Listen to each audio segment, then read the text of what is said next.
କଲରାର ସବୁଠୁ ସହଜ ସୁଆଦିଆ ଆଉ ହେଲ୍ଦି ତରକାରୀ ଭିଡ଼ିଓ ଦେଖିଲା ପରେ ଆପଣମାନେ ବି ଭାବିବେ ଆଗରୁ କାହିଁକି ବନେଇ ନଥିଲି। ଭିଡ଼ିଓକୁ ଶେଷ ପର୍ଯ୍ୟନ୍ତ ଦେଖନ୍ତୁ। ରେସିପି ପସନ୍ଦ ଆସିଲେ ପ୍ଲିଜ୍ ଭିଡ଼ିଓକୁ ଲାଇକ୍ କରନ୍ତୁ, ନିଶ୍ଚୟ ଗୋଟେ ସେୟାର କରନ୍ତୁ।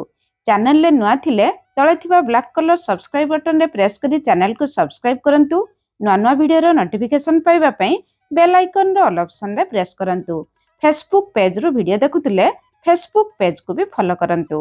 जय जगन्नाथ, मु सस्मिता आपण समस्त को स्वागत करुच्ची सस्मिता स्टार किचन को। आज सहज सुआदिया तरकारी बनैबा पई आमको एई सब जिनस दरकार। मु दुईटी कलरा नीची पाखापाखी 250 ग्राम रो कलरा, ता सहित गोटे मीडियम साइज रो आलू। आपण माने एई तरकारी रे आलू कम देबे। ता सहित दुईटी छोट साइज रो टमाटो। एबे आमे कलरा को काटी नबा। कलरा रो दुई पट साइड रो अल्प काटी सारिबा परे मझिरु दुई खंड करी एमिति दुई फाळ करी काटी नेबे। बेसी छोट करबा दरकार नहीं, एमिति बड़ पीसेस रे काटी नेबे। आलू को सेमिति मझिरु दुई फाळ करी काटी नबा। काटी सारिबा परे आपण चाहिले कढ़ाई रे अल्प पानी देई मीडियम फ्लेम रे 12 रु 15 मिनिट सिझे नै परिबे। जदि समय नथिबो ताहले एमिति गोटे प्रेशर कुकर रे दे देबे। प्रेशर कुकर रे देई बनेइले तरकारी हमर बहुत जल्दी रेडी हि जिवो, आउ किछि टेंशन नथिबो। सब जिंस देई सारिबा परे आमे 4-5 टी रसुण एई स्टेज रे दबा। एई स्टेज रे रसुण देले बहुत बढ़िया फ्लेवर आसीबो। स्वाद अनुसार अल्प लुण दबा, तापर आमे पानी दबा। जेहेतु आमे कुकर रे बनाउचे अल्प पानी दबा, कलरा बुड़ीबो सेतिके पानी दबा। अधिक पानी देबे नाही, कलरा आलू बेसी घांटी जिवो। एबे आमे हाई फ्लेम रे गोटे हुइसिल दबा। हाई फ्लेम रे गोटे हुइसिल आसीबा परे लो फ्लेम रे गोटे हुइसिल देई बाहर को आनी प्रेशर रिलीज हेबा पई छाडिबा। सेही भितरे तरकारी पई कोन कोन मसला दरकार आमे मसला रेडी करिबा। मोइटी गोटे मीडियम साइज रो प्याज नीची फाळे काटी सारिथिली, आउ फाळे आमे काटी नबा। प्याज को एमिति पूरा छोट छोट करी काटी नेबे। गोटे कंचा लंका एमिति छोट छोट करी काटी नबा। 3-4 टी रसुण दबा। रसुण को पूरा छोट छोट करी काटिकी देबे। रसुण छेचिकी देबे नाही किंबा कोरिकी देबे नाही, एमिति काटिकी देबे। तरकारी रे बहुत बढ़िया बासना आसीबो। एपटे कुकर रु प्रेशर रिलीज होला परे आमे कलरा आलू को चेक करिबा। कलरा देखंतु बहुत बढ़िया सिझी जाईची, किंतु जमा घांटी नाही। हाई फ्लेम रे गोटे हुइसिल, लो फ्लेम रे गोटे हुइसिल देबे। कलरा आलू एमिति भलो भाबरे सिझी जिवो। टमाटो आलू रो चपा छड़े भी दे दबा। गोटे पटाटो मेसर साहाय्य रे सब जिनिस को भलो भाबरे चकटी नबा। आपण चाहिले टिके ठंडा हला परे हाथ रे भी चकटी नै परिबे।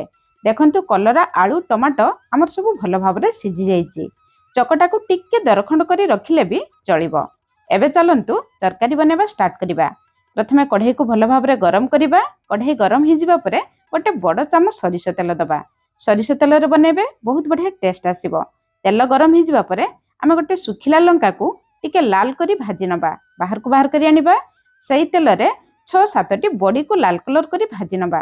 एई तरकारी रे बड़ी देले खाइबा पई बहुत बढ़िया टेस्ट आसे। लंका बड़ी भजा को गोटे गिना रे रखिबा, परे व्यवहार करिबा। सेही तेल रे आधा छोट चामच जीरा दबा। जीरा टिके फुटी जिबा परे प्रथमे आमे काटी रखितिबा रसुण दबा। तेल रे प्रथमे रसुण देले रसुण रो बासना टेस्ट बहुत बढ़िया आसे। काटी रखितिबा लंका को भी दे दबा। रसुण को मात्र 30 रु 40 सेकंड हल्का भाजिबा। रसुण को बेसी पड़िबे नाही, रसुण रो बासना चली जिवो। रसुण हल्का भाजी जिबा परे आमे काटी रखितिबा पियाज दबा। पियाज को जमा लाल कलर करिबे नाही, मीडियम फ्लेम रे 1 रु 2 मिनिट हल्का भाजिबे। पियाज रो कंचा बासना जिबा पर्यंत आमे हल्का भाजिबा।